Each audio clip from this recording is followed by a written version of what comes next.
Então, olha só, por onde é que eu acho que você deve começar? O primeiro passo que você tem que dar é acreditar que se você fizer esses exercícios de fixação, ver a teoria e fazer esses exercícios de fixação do jeito que você está fazendo agora, esse é o caminho mais longo.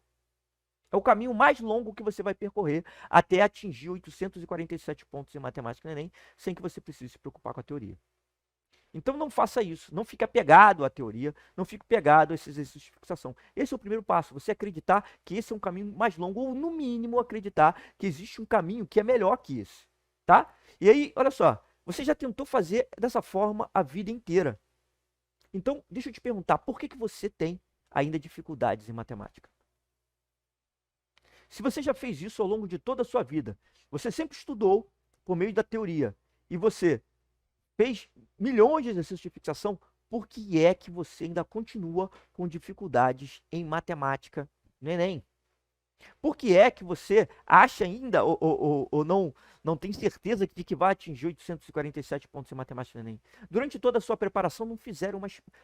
Se você fez um ensino médio regular, não fizeram uma preparação específica para você conseguir atingir essa pontuação em matemática no Enem, não fizeram uma preparação específica para você, para o Enem como um todo, tá? Não seria melhor se você fizesse exercícios que trabalhassem especificamente, que você trabalhasse com exercícios que fizessem com que você, na hora da prova do Enem, você sentisse à vontade? Um tipo de exercício que você vai encontrar exatamente na hora da prova do Enem? Não seria muito melhor trabalhar com esse tipo de exercício? Porque lá na hora da prova do Enem, eu te garanto, você não vai encontrar exercícios de fixação. Seria muito interessante você trabalhar com exercícios que trabalhassem todas as habilidades que você precisa para chegar lá na prova do Enem e arrebentar. E ao fazer exercício de fixação, você só trabalha, como eu já falei, as ferramentas da matemática. Só que no Enem, você vai precisar interpretar, filtrar as informações, aplicar as ferramentas da matemática, trabalhar com mais de um conteúdo. As questões do Enem gostam disso. Elas trabalham com mais de um conteúdo ao mesmo tempo. Que questão de fixação traz isso para você? Trabalhar com conteúdos diferentes da matemática. Trabalhar, por exemplo, com geometria plana e logaritmo. Às vezes acontece. Ou geometria espacial e probabilidade. Às vezes acontece. Então, olha só o que eu quero dizer para você. Você tem que trabalhar com exercícios que te preparem lá para o dia da prova do Enem, caso você queira atingir 847 pontos em matemática do Enem. E não é só isso.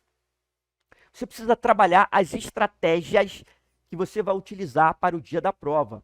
A prova do Enem sempre foi utilizando questões contextualizadas, mas desde 2009 o Enem adotou o TRI. O que é TRI? Teoria de resposta ao item. O que significa isso, a teoria de resposta ao item? Significa que agora, a partir de 2009, desde 2009, desculpe, as questões do Enem, elas passam a ter pesos, digamos assim, diferentes. Dentro da matemática, existem questões que valem mais do que outras.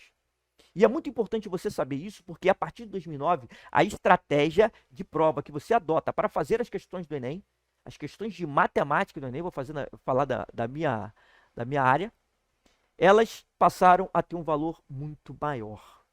Então, para você que quer atingir 847 pontos em matemática no Enem, sem se preocupar com a teoria, você precisa de uma estratégia para fazer as questões eficientes. E exercícios de fixação simplesmente não vão te dar essas estratégias. Como é que você organiza tudo, como é que você organiza os seus estudos para você conseguir chegar lá, para você conseguir atingir 847 pontos em matemática no Enem, sem se preocupar com a teoria? Tudo bem, Marlon, você já falou que eu não posso fazer exercício de fixação.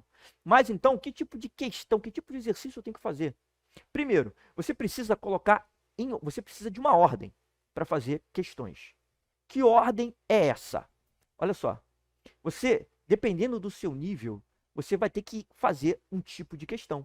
E todas as questões têm que estar adequadas ao seu nível. Tem gente que eu chego e falo isso, assim, que você precisa se preparar com questões no estilo que você vai encontrar lá no Enem. As pessoas pegam as provas do Enem inteiro e começam a fazer. Não é assim que funciona. Uma prova do Enem tem questões que estão no seu nível, tem questões que estão abaixo do seu nível e tem questões que estão acima do seu nível atual. Você precisa organizar tudo isso. e fazer massivamente questões que estejam no seu nível. Para que serve isso? Essas questões que estão no seu nível servem para você ter um estímulo. Cada questão que você faz, você gera combustível para dar o próximo passo, para fazer a próxima questão. Você se sente estimulado, porque você acerta aquela questão, ou se você não acerta, você aprende algum conceito ou algo para aplicar na próxima questão, e assim você vai evoluindo gradativamente e de maneira consistente, que é o mais importante. E aí, olha só, conforme você vai trabalhando as questões que estejam no seu nível, você vai estar trabalhando uma base, construindo uma base sólida para pegar questões mais complexas. E tudo isso sem se preocupar com a teoria.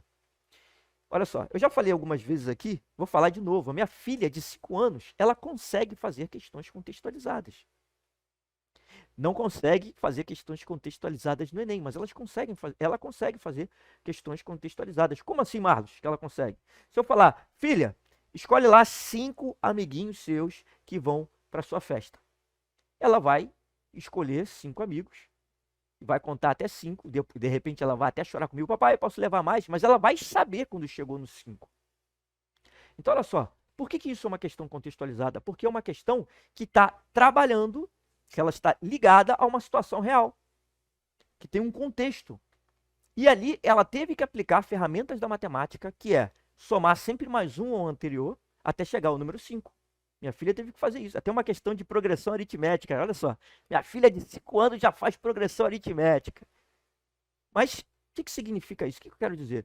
Que você tem que encontrar questões contextualizadas que estejam no seu nível. As pessoas, isso parece uma coisa óbvia, mas as pessoas deixam isso de lado e vão direto se abraçar com a teoria. Não, você pode fazendo essas questões contextualizadas, que você vai estar preparando a interpretação de questões. Se você cronometrar o tempo de cada uma delas, você já vai estar trabalhando estratégia, adequação do tempo de prova, e você vai evoluindo, questão a questão. É isso que vai fazer com que você atinja 847 pontos em matemática no Enem, sem que você precise se preocupar com a teoria. Agora,